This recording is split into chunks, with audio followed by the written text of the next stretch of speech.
Hi everyone, Jess here from the Scrappy Sisters. Thank you for joining me on my final Kitaholic Kits design team layout.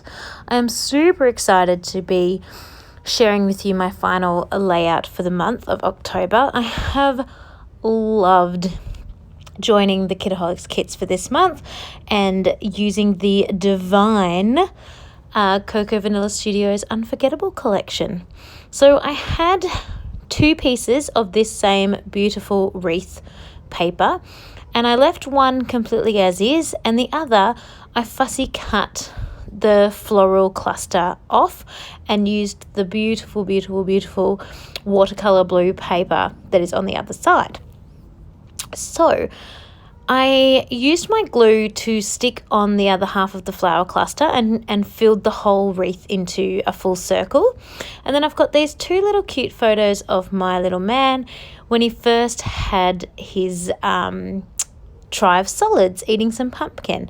So I stuck one photo directly down onto the page and just slipped it under a little bit of the floral, and then the other one I'm sticking up with foam, and I was at the very end of my foam tape there, so I needed to add a little bit of glue, and I'm sticking it up with foam, and I'm putting the beautiful wood grain frame around that popped up photograph, and so it will need a little bit of foam on it as well, just to add to the dimension.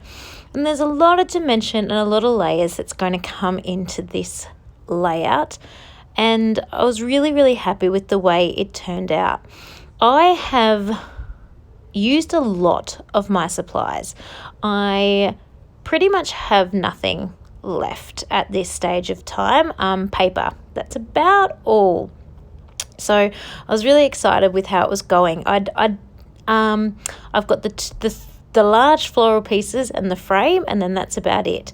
Now those floral pieces directly match some of what is on the wreath, so I have put them on top of where they belong, if that makes sense. We also got these really gorgeous sort of infinity heart chipboard that I painted white, or an off-white. I only did one layer of paint, so it's kind of white, but it's kind of a little bit got the chipboard showing through underneath as well. And I'm using my last two bows because they're all I've got left in those, bows and tassels, so they've all been used up, so I'm popping those on as well. And I'm just matching, as I said before, where these large floral pieces go is exactly where they match on the background paper. Sorry, I lost my words there. I didn't 100% love the infinity sign on this chipboard paper, but I really loved the heart, and I loved the way it looked a little bit like a paper clip. So I put the sort of hanging bit out on the paper clip. They also had little flourishes that were connected onto the chipboard, but I cut those off and used those on a different layout. The layout I created was of my son blowing a dandelion, and the little flourishes, once they were painted white, they look really cute as being like bits of the dandelion flying away. So I stuck those onto a different layout. So I used all four of those beautiful heart chipboards.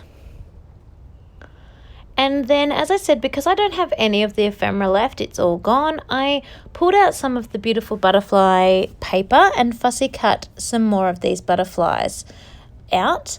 And I'm just going to lay those around the wreath and the paper as well.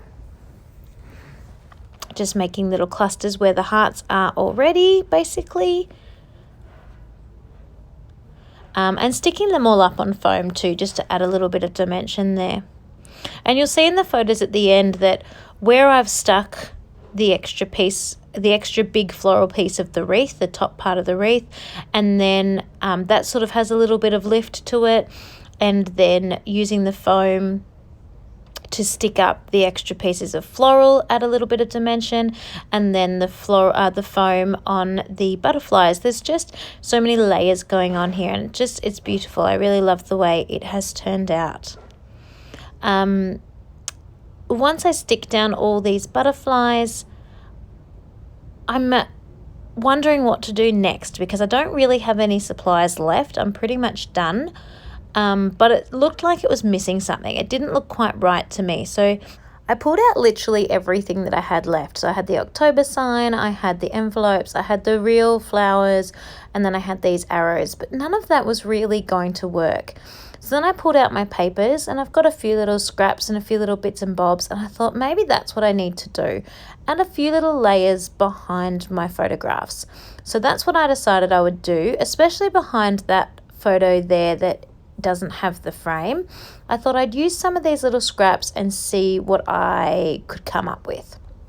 So I pull this picture back off the page very carefully. Luckily I hadn't used very much double-sided tape to stick it down, and I end up backing it completely in a piece of the wood grain. So there's a wood grain frame beside around one of them, and then the other one is completely backed in wood grain.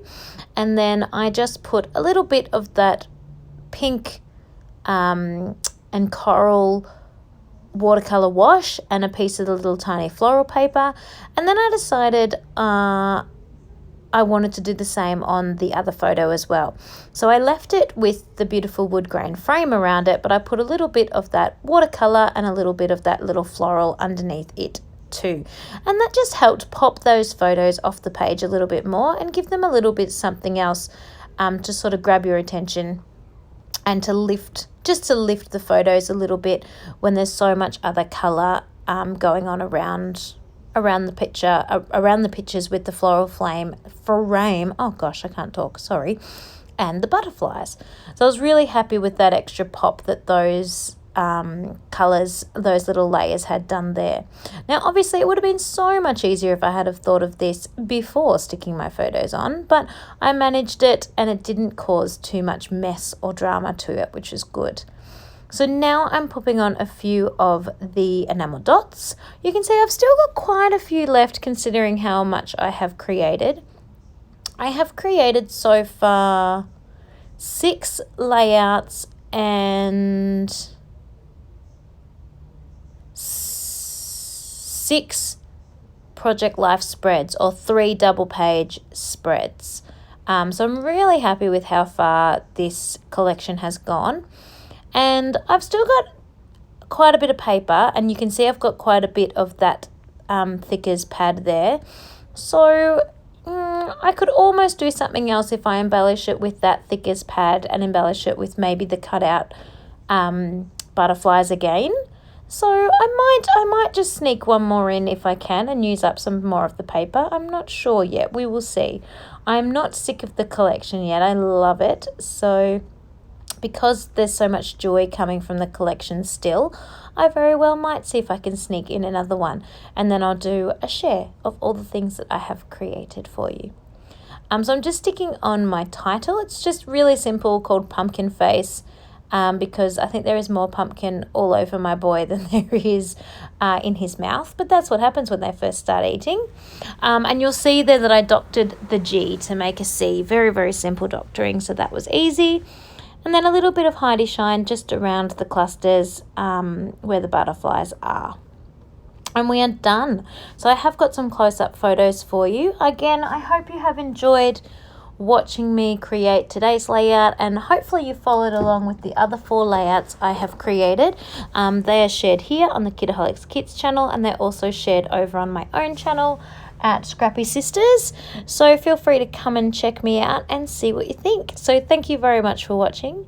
Tell me, have you been creating with this beautiful collection? I love it.